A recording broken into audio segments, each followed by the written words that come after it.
Tantor Audio, a division of Recorded Books, presents Honky Tonk Angel, The Intimate Story of Patsy Cline, by Ellis Nassour, foreword by Dottie West, narrated by Tom Perkins.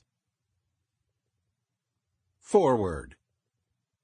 Patsy Cline could never be summed up easily. The closest I'd come is to say that she was real. I first met Patsy in Nashville, my hometown, in 1961, backstage at the Grand Ole Opry down at the Ryman Auditorium. In 1957, after I saw her on Arthur Godfrey's Talent Scouts and bought her record of Walkin' After Midnight, I wrote Patsy a fan letter, the only fan letter I've ever written, and she answered it, saying she hoped we'd get to meet. We did after I finished Tennessee Tech, got married, and came back to town for Star Day Records. I saw Patsy at the Opry and made a point of bumping into her. Before long, we were good friends. Patsy would come in off the road, or I'd return home from a date, and we'd get together to talk shop. When I wasn't working, Patsy took me on the road with her to help with her wardrobe. More than anything, I watched her, and I learned from her. It was unbelievable the way I looked up to her. Patsy not only put feeling into her music, but also her entire self. Until I studied Patsy on stage, I just sang songs. I knew I'd never be able to duplicate Patsy, and I became determined to try. Patsy taught me how to show emotion, how to say the words with the feeling they deserved. She'd say, find one person to sing to and sing to just that one. When I got that down, Patsy added, now make each person out there think he or she is that one and cast a spell over them. That was the best advice anyone ever gave me. Patsy was born for show business. Her life was singing. When you saw her perform, you knew that nobody else came close. There's no one around today who can. She had a charisma that was equal to Elvis or Johnny Cash, both of whom she admired.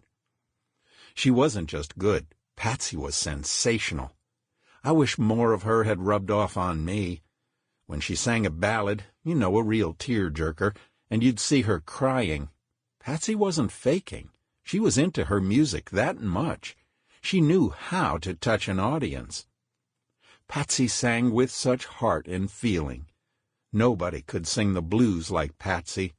Her troubles might have added to her greatness as a singer, and she didn't have to have a microphone. Her voice was strong.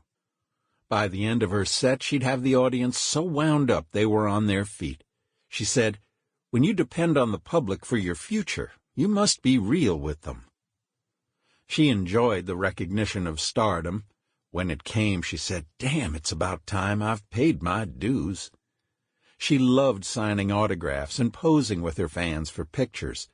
When she had a new record, we'd get the trade magazines and look for her song and watch it progress each week.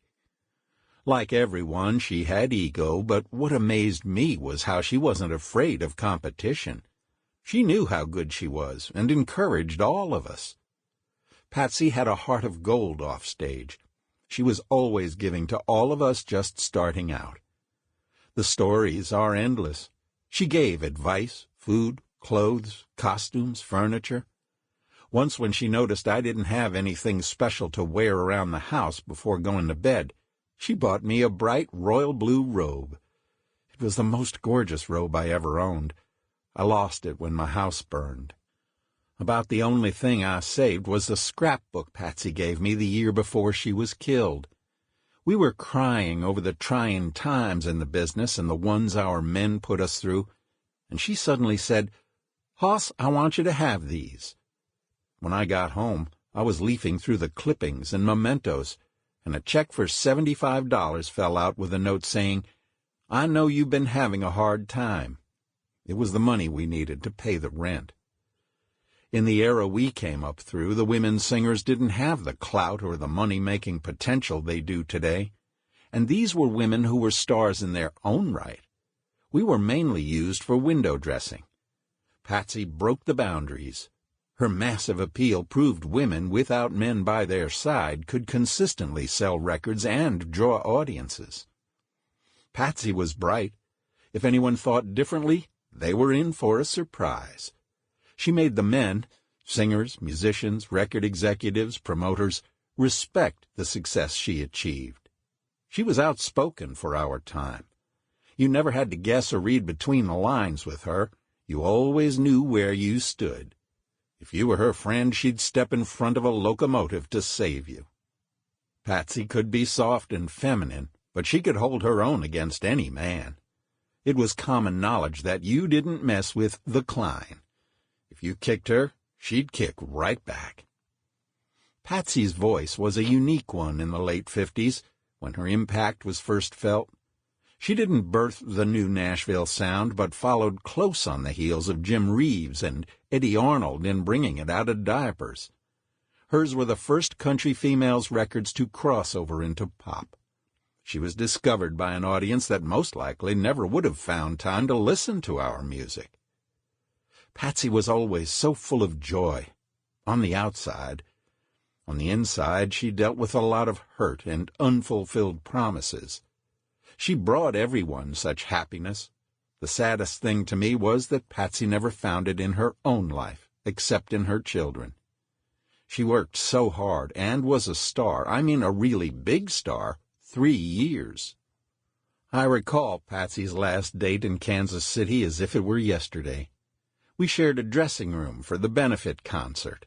Though suffering with a terrible cold, Patsy went on and was so terrific she defied anyone to remember who'd been on before her. In between the 3 shows, she tried to rest, but we talked. That night she was exhausted, yet she went on and, as always, had the audience on its feet. Watching from the wings, I could see she was moved. She tried to quiet them to a roar and shared some emotional things. At one point she said, "I never could have gotten this far without your support. I love you all." It was obvious from the ovation that they loved her, too. Patsy came off stage into my arms crying. The next morning, her manager-guitarist, Randy Hughes's plane was delayed indefinitely because of fog, but Patsy was impatient to get home. I talked her into driving back in the car with us. At the last minute, she changed her mind and decided to wait out the weather with Randy. Hawkshaw Hawkins and Cowboy Copas, veteran stars of the Grand Ole Opry, were to fly with them. 2 mornings later, I woke to a nightmare. We got news of the crash on the radio. Losing 3 prized entertainers hit hard, but for me it was worse. My Patsy was gone. At Patsy and Charlie's house, she was laid out in the living room, according to her wishes. I put my hand on the bronze coffin and was cold and numb. I could hardly stand. I wanted to reach out to Patsy. She had been like my sister, and there was so much I wanted to tell her, but it was too late. I miss Patsy. I know she's dancing with the angels and singing in Heaven's band. I think of her often, but try not to cry. I cherish the past, yet I can't live in it. Patsy prepared me for the future, making me a better person, a better singer. I thank God she was a part of my life. I hope that's the way people remember me. I wouldn't exchange what we shared for anything. Patsy was the consummate artist and human being. There'll never be another like her. She's probably listening to me right now and laughing. Oh, Hoss, I can hear her. Dottie West. Author's note: after sustaining life-threatening injuries in an automobile accident en route to the Grand Ole Opry, Dottie West died during surgery on September 4th, 1991. Author's note: when I began researching Patsy Cline's life, I envisioned telling the story of a simple girl from the Shenandoah Valley and the apple blossom city of Winchester, Virginia, who came up the hard way, determined to become a star. I was in for a surprise. Most of my knowledge of Patsy came from working with Loretta Lynn in 1970. Through Loretta, I met Patsy's second husband, Charlie Dick, a remarkably affable guy. In 1977, I wrote a magazine series to commemorate Patsy's 45th birthday. I had several interviews with Hilda Hensley, Patsy's bright, charming, and devoted mother, and Charlie. Then came Loretta's autobiography, Coal Mine. Sample complete.